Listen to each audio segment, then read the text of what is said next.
Bonjour et bienvenue sur la chaîne de J'affiche complet. Je me présente, je m'appelle Clémentine, je suis responsable pricing stratégique. Et aujourd'hui, on va parler d'un sujet qui me tient à cœur, ce sont les annonces. Pourquoi? Parce que c'est vrai que c'est un sujet qui est en lien assez étroit avec le revenu management. Parce que nous, c'est sûr, on gère tout ce qui est optimisation des prix des biens qui nous sont confiés. Mais c'est vrai qu'après, nous ne sommes pas des magiciens. Si l'annonce qui nous est confiée est mal référencée, si les photos ne sont pas de bonne qualité, s'il y a des mauvaises notes sur les commentaires, on ne pourra pas faire des miracles malgré une très bonne stratégie de revenu management. Et donc c'est pour ça qu'aujourd'hui, je voulais aborder avec vous le sujet de la qualité au final de vos annonces. Donc en premier, pour moi, le premier point hyper important, ce sont les photos. Il faut vraiment que les photos elles soient de bonne qualité, en HD, avec une bonne définition. Essayez de respecter la définition qui sont les standards de Airbnb et de Booking. Ils n'ont pas forcément tous les deux les mêmes standards de définition. Idéalement, il faudrait qu'elle soit prise par des professionnels pour vraiment qu'il y ait cet œil que nous, en tant que novices, on ne prend pas toujours en compte. Ensuite, il faut bien penser à taguer ces photos. Alors sur Booking, on peut taguer les photos. N'hésitez pas hésiter à mettre plein de tags qui peuvent décrire la photo. Par exemple, vous avez une chambre, vous pouvez mettre vue d'ensemble de la chambre, le lit, qu'est-ce qu'il peut y avoir Bon, c'est déjà pas mal, mais par exemple dans le salon, ça peut être, on peut avoir le canapé, vue d'ensemble du séjour, il peut y avoir espace à la manger, espace de travail. Donc vraiment, ne pas hésiter à mettre tous les tags possibles. Sur Airbnb, là, c'est plus une petite description de l'annonce. Donc ne pas hésiter à légender finalement en fait, sa photo. Et tout ça, ça rentre dans le référencement et dans l'algorithme qui nous permet de mieux remonter dans les résultats de recherche. Ensuite, autre élément qui est très important, c'est la description. Alors, on a sur Airbnb et Booking, ça ne fonctionne pas forcément de la même manière. Airbnb, on est vraiment libre pour la description. On a un certain nombre de caractères donnés, mais on peut vraiment écrire ce qu'on veut. Donc là, vraiment, donnez libre cours à votre inspiration. Faites rêver les clients, donnez-leur vraiment envie de cliquer, d'aller plus loin et ensuite, bien évidemment, de réserver chez vous. Qu'est-ce qui peut être fait aussi au niveau de la description? Si vous êtes un peu en manque d'inspiration, ne pas hésiter à utiliser l'intelligence artificielle avec ChatGPT pour reformuler finalement votre annonce et donner un effet un petit peu plus différent si vous n'avez pas d'idée. Pour Booking, au contraire, la description, elle est figée. En fait, ils utilisent tout ce que vous avez rempli dans tous les critères et là, ils en font un mélange pour faire une description. Donc des fois, ce n'est pas toujours idéal cette description qui est faite. Il peut y avoir des erreurs, des choses qui sont anciennes et qui remontent toujours. Donc ça, n'hésitez pas à faire appel au support Booking. Alors ça peut prendre un certain temps, je suis d'accord avec vous, mais ne pas hésiter à leur demander de modifier cette annonce. Il n'y a que eux qui ont la main sur ça, mais vous pouvez leur demander. Ça peut prendre du temps, mais ça peut marcher et c'est très important parce que c'est vraiment la première chose que les clients vont voir après les photos, c'est la description. Ensuite, bien penser à avoir un titre vendeur. Ça ne sert à rien de remettre la typologie de votre bien parce que c'est filtré. Ça ne sert à rien non plus de mettre le nom de la ville. Vraiment, il faut que ce soit un titre accrocheur et surtout qui mette en avant vos éléments différenciants de votre annonce. Au niveau des photos aussi, ne pas hésiter à les faire changer en fonction des saisons. Ça peut paraître aussi anodin, mais quand on est en plein hiver, mettre en photo d'accroche la photo de la piscine, mis à part si elle est chauffée et couverte, ça n'a pas vraiment d'intérêt.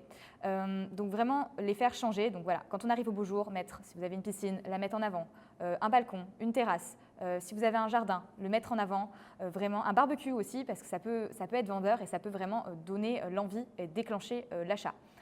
A contrario, si on est plutôt en hiver, peut-être mettre plus en avant un salon cosy, une cheminée, un endroit pour déjeuner plutôt agréable devant une jolie vue. Et puis pour tous les biens qui sont à la montagne, surtout j'ai envie de dire les grands chalets, ne pas hésiter à mettre des photos des biens sous la neige. Ça c'est vraiment hyper important. C'est vrai que quand on est en plein hiver et qu'on regarde des annonces de biens au ski et qui ont des photos en plein été, ça ne donne pas envie finalement. Nous, quand on veut réserver un bien, quand on va à la neige, on veut voir de la neige. C'est pour ça qu'on vient au ski. Au niveau des photos aussi, il y a l'ordre des photos qui est super important. Il faut que les 5 premières photos retracent l'expérience voyageur. Donc la première photo, je conseille plutôt d'être sur une photo de chambre parce que quand même la raison numéro 1 pour laquelle on loue un logement, c'est pour dormir. Donc la première image, il vaut mieux que ce soit une jolie photo de chambre qui donne vraiment envie. Il faut qu'elle soit vraiment vendeur. C'est pour ça qu'on conseille vraiment que ce soit fait par un professionnel parce qu'il a vraiment l'œil. Ensuite, il faut que ça retrace le parcours voyageur. Donc on a souvent la chambre, le salon séjour s'il y en a un, la salle de bain, la cuisine aussi. Et après, si vous avez quelque chose d'un petit peu plus différenciant, donc par exemple une terrasse, un balcon, si vous avez une deuxième chambre, une deuxième salle de bain, ne pas hésiter à la mettre en place. Et encore une fois, si vous avez des choses différentes, donc un jacuzzi, bon, un jacuzzi, on a presque envie de dire on va le mettre sur les premières photos, mais une douche massante par exemple, une cheminée, ce choses-là, ne pas hésiter à les mettre aussi dans vos premières photos. Et ensuite, pour tout le reste des photos, vous les classez par thème. Donc, après avoir mis ces 5 premières photos qui retracent le parcours voyageur, vous mettez par exemple toutes les photos des chambres, toutes les photos des chambres déclinées, ensuite toutes les photos du salon, ensuite toutes les photos du jardin s'il y a un jardin. Après, ça ne sert à rien d'avoir trop de photos. Il faut avoir un minimum 10, 15 photos en fonction des plateformes. Ils ne demandent pas le même nombre minimum de photos. Après, ça ne sert à rien d'avoir 40 photos sous tous les angles possibles et imaginables, surtout si elles ne sont pas de qualité. Il faut vraiment qu'elles soient pertinentes. Mais surtout, par contre, il faut bien mettre toutes les pièces de la maison en photo. C'est vrai que le nombre de fois où je vois une villa T4 avec 2 salles de bain, jardin et piscine. Et quand je regarde les photos, j'ai la suite parentale, j'ai une salle de bain, le salon, la piscine. Et là, mais moi, je me dis en tant que client, j'ai pas vu la deuxième chambre, j'ai pas vu la troisième chambre. Où est-ce qu'elle est la deuxième salle de bain? Elle ressemble à quoi? Et le jardin, il est grand, il est petit, la terrasse. Enfin, c'est dommage. C'est tout ça, ces éléments, quand on réserve, on a envie de les voir et c'est ça qui est vraiment vendeur. Ensuite, dernier élément qui est hyper important, c'est de prendre en considération les commentaires clients. Les commentaires clients, ils sont là déjà pour aider les prochains voyageurs à faire leur choix, mais aussi ça peut vous-même vous aider à prendre des décisions. Et c'est vrai qu'il faut des fois se poser et se dire, bon voilà, qu'est-ce que j'ai eu comme commentaire? Et peut-être se poser les bonnes questions et mettre les choses en place.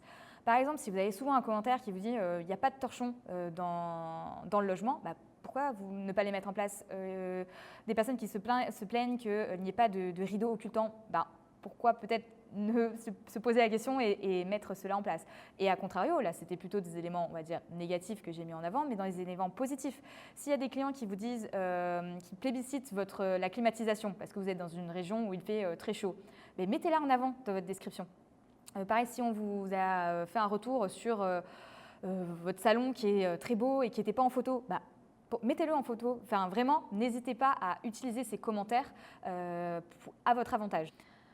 Donc pour récapituler, ce qui est hyper important, c'est vraiment de prendre en compte l'ordre des photos, la qualité des photos, au niveau de la description, qu'elle soit vraiment exhaustive, ne pas hésiter à compléter toute la partie équipement de ces annonces, donc que ce soit sur Airbnb ou Booking, allez vraiment compléter item par item dans Airbnb, ne pas hésiter aussi à compléter la partie pratique durable qui rentre dans le référencement.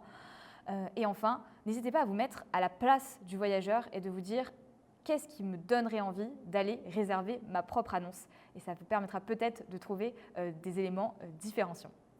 Voilà, en tout cas, merci de m'avoir écouté, merci d'avoir regardé cette vidéo. Et en tout cas, n'hésitez pas si vous avez des questions, n'hésitez pas à laisser des commentaires. Et puis, si vous voulez soutenir notre travail, vraiment, pensez à liker nos vidéos.